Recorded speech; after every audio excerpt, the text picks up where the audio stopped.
عقیدہ تثلیث کے باطل ہونے پر نویں دلیل، ہم کہتے ہیں عقیدہ تثلیث حضرت مسیح کی تعلیم نہ تھی، بلکہ پولس اینڈ کمپنی نے بعد میں حضرت عیسیٰ علیہ السلام کے ذمہ تھوپ دی۔ پولس نے اپنے خطوط کے اندر، اپنی تحریروں کے اندر، اپنی تقریروں کے اندر حضرت عیسیٰ علیہ السلام کے متعلق نظریہ قائم کر دیا کہ وہ خدا اور خدا کے بیٹے ہیں، اور 3 خداؤں کا نظریہ اس نے قائم کیا، لیکن خود اس کی زبان سے بھی سچ نکل ہی گیا۔ مقولہ مشہور ہے نا کہ جھوٹا آدمی بھی کبھی سچ بولتا ہے۔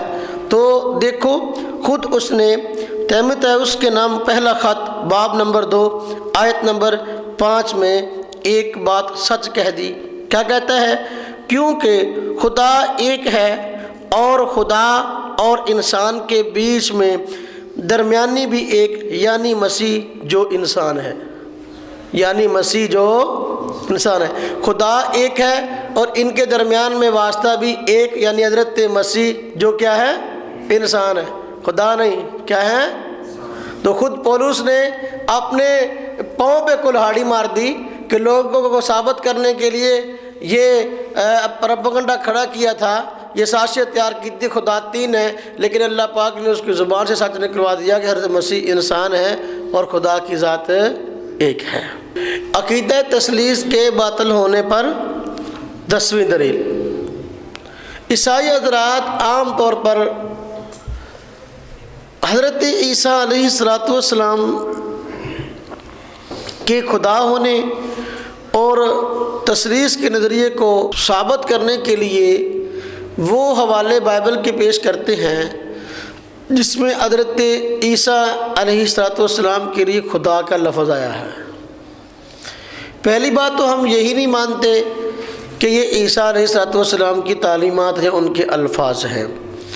دوسرا، اگر ہم کہیں کہ چلو جو کوئی باتیں اس قسم کی ہوں گی تو خدا کا لفظ، خداوند کا لفظ صرف اللہ تعالیٰ کے لیے یا اللہ تعالیٰ کے شریکوں کے لیے استعمال نہیں ہوا، بائبل میں اور حضرات کے لیے بھی استعمال ہوا ہے۔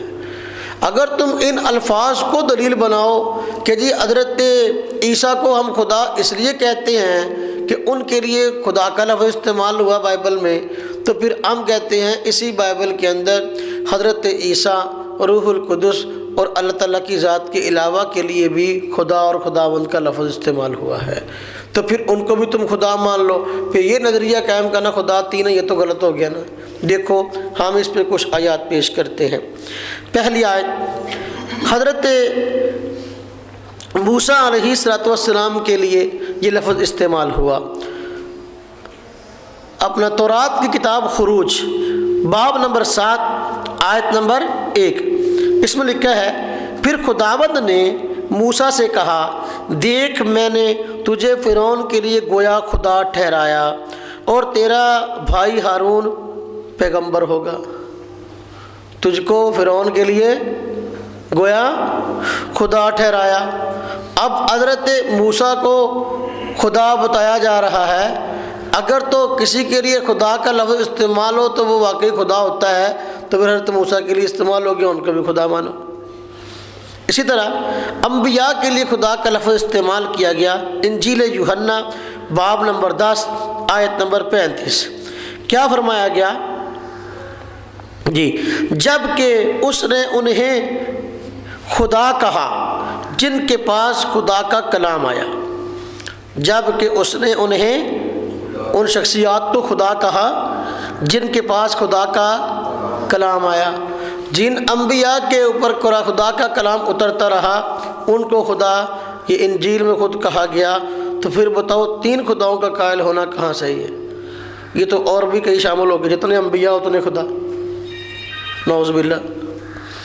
اسی طرح تورات کی کتاب پیدائش باب نمبر 17 اور آیت نمبر 22، اس میں فرشتے کے لیے خدا کا لفظ استعمال ہوا، فرشتے کے لیے۔ دیکھو کہتے ہیں، اور جب خدا ابراہم سے مراد حضرت ابراہیم، بائبل میں ان کا نام ابراہم رکھا گیا۔ اور جب خدا ابراہم سے باتیں کر چکا تو اس کے پاس سے اوپر چلا گیا، تو اس کے پاس سے ظاہر بات ہے عیسائی حضرات بھی کہیں گے کہ یہ باتیں کرنے والا فرشتہ تھا جو حضرت ابراہیم کے پاس آیا تھا اور باتیں کر کے پھر اوپر چلا گیا۔ تو اب یہ فرشتے کے لیے خدا کا لفظ استعمال ہوا ہے۔ اسی طرح بائبل کے اندر خود بادشاہ کے لیے جو نہ نبی ہے نہ فرشتہ ہے، بادشاہ کے لیے بھی یہ لفظ استعمال ہوا۔ چنانچہ ایک صاحب نے اپنا استعمال کیا بادشاہ کے لیے، بادشاہ کو مخاطب کرتے ہوئے کہا، اے میرے خداوند، یہ خواب تجھ سے کینہ رکھنے والوں کے لیے اور اس کی تعبیر دشمنوں کے لیے ہو۔ کتاب دانیئیل باب نمبر 4 آیت نمبر 19۔ اس میں بادشاہ کو، بادشاہ وقت کو مخاطب کر کے یہ بات کہے گی، اے خداوند، یہ خواب تو اسے کینہ رکھنے والوں کے لیے اور اس کی تعبیر دشمنوں کے لیے ہو۔ تو بادشاہ کے لیے خداوند کا لفظ استعمال ہوا۔